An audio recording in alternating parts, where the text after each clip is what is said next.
Good evening and thanks for joining us for NBC 16 News at 6:30. I'm Megan Shinn. Victim says the only way for her to escape was by jumping into the Willamette River. They were taken over towards Good Samaritan Hospital. One was actually life flighted all the way to Portland. As you can see, the crime tape is still up. The Tannish house behind me is the one that they're looking at. 40 of these sweeps packets just for the city of Springfield. Police use these to find sex offenders and bring them back into compliance.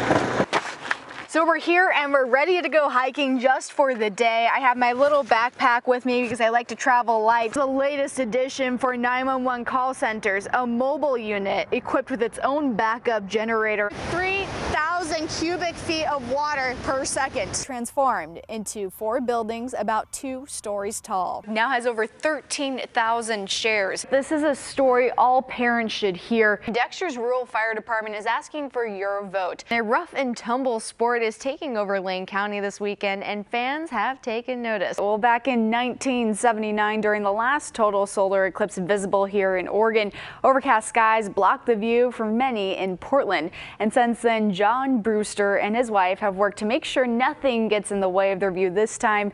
They've been planning for nearly a lifetime to get the best view possible in this August event. Then the dome will move and reveal the telescope. Scope will take its pictures, a lot of them. The countdown is on for John Brewster and his wife. We've been planning for all these years to be ready for the big, great American eclipse. Since 1979, the couple has planned their lives. We built the house here in order to be in line with the eclipse. Around 2 minutes of totality. All of this work for 2 minutes. I'm like, yes, of course. It was never a question. Their house in Monmouth positioned perfectly for the August 21st solar eclipse in the middle of nature, away from city lights, equipped with a 7-foot dome covering a high-tech telescope. I wrote the dome control software and attached it to the scope software. John is an amateur astronomer ready to photograph the moment. Any flares that might be there and a few stars around the sun so that we can maybe try to back calculate for Einstein's experiment. Did the stars shift in their position as the light went around the sun or not? John will share his passion with 100 friends on Eclipse weekend. This is a moment he couldn't be more prepared for. Can't hardly believe it's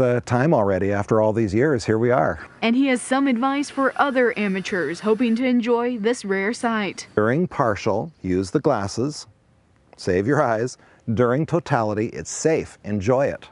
It's no secret that mental illness can be the root cause of some people ending up here in the Lane County Jail. Now, Sheriff Byron Trapp for Lane County tells us he wants the jail to pave the way for supporting the mental health of inmates. Lord Heavenly Father, I just come to you today just to be able to put forth the energy and the motivation and the words that are going to come out of our mouth, this conversation, to be helpful for not just this jail, but for every inmate that's in this jail. For Lane County Jail inmate Ruben Timlin, jail is a turning point. You know, I was a wrestler, football player, so you had to be tough. It was always mind over man or mouse. Ruben believes mental health is approached differently in jail. When you got arrested, you were doing your time. You know, you got that stiff upper lip and you came in and your emotions got turned off. Ruben suffers from PTSD. It's a huge thing. You know, all my life I've been a person that's never been open about my feelings, period. I want to see our jail lead the state as far as how we're treating the mentally ill. The Lane County Jail is the first Oregon jail with the mental health service provided by California Forensic Medical Group, or CFMG. The group focuses on crisis management, treatment, and therapeutic services for inmates. Nobody comes here healthy. Yeah, it's very far and few in between. Jail Commander Captain Dan Buckwald approached the sheriff to tell him the jail needed to provide more mental health support, and the sheriff agreed. There's chronic health issues, the psychosis that people have when they come in here. Sometimes we can't even talk to them for several days. The jail has made a turning point where they're going to exceedingly pay attention to that and make a difference in their life. A clinical supervisor for CFMG is seeing positive responses from the inmates so far. It just kind of is a win-win for us because they're easier to manage, they're happier, they're doing better, they come out of here not nearly as mentally ill as they might have been otherwise. Inmates participate in social groups and behavioral therapy. What they want is a pill to fix everything, and we're beginning to see that they recognize that there are some coping techniques that we can offer them. To Ruben, the mental health support is more than a program. It's transforming jail cell walls. It really opens up the doors. You don't feel so locked in. We'll take you as close as we can get while being respectful to the scene of the crime. It has cleared up, but there is someone inside there currently. Now, of course, this whole incident unfolded behind me just this morning. It looked like, rifles and guns drawn and nines. For this Springfield cul-de-sac, Yeah, it's a little shocking. Unnerving. what started out as a typical Tuesday Getting ready for work. turned tragic. I open the door and I hear bang. Neighbor Kenneth Peterson says around 5:30 in the morning, he heard the first gunshot. I thought, oh my God, Bob, what'd you just do? He ran over to his neighbor Robert Earl Vaughn's house, known by neighbors as Bob. He's laying in the front yard. On his side, 357, tucked right here. When Peterson asked what Vaughn was doing, Replied, oh, I was shooting out a crow and I missed. Anyway, so then he shoots 2 more rounds while I'm standing there, just to the side of him at the street light.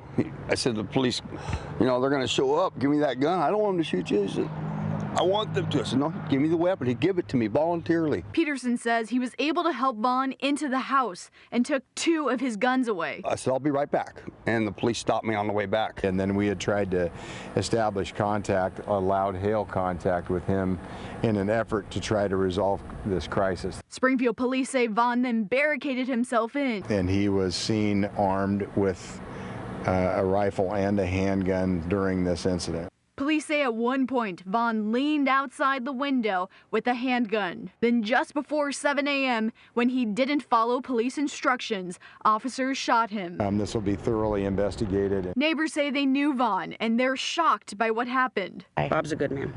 He was a nice guy. And that's it. all I gotta say. Good guy, I liked him. I knew he had issues. For Peterson, I just did what I could. his efforts as a neighbor couldn't stop this tragedy. During the incident, police evacuated many neighbors and asked other residents to stay inside their homes. Now, the interagency deadly force investigation team is actually looking into this. Of course, it is their case and the DA's now. Reporting live from Springfield, I'm Megan Shinn. John, Stephanie.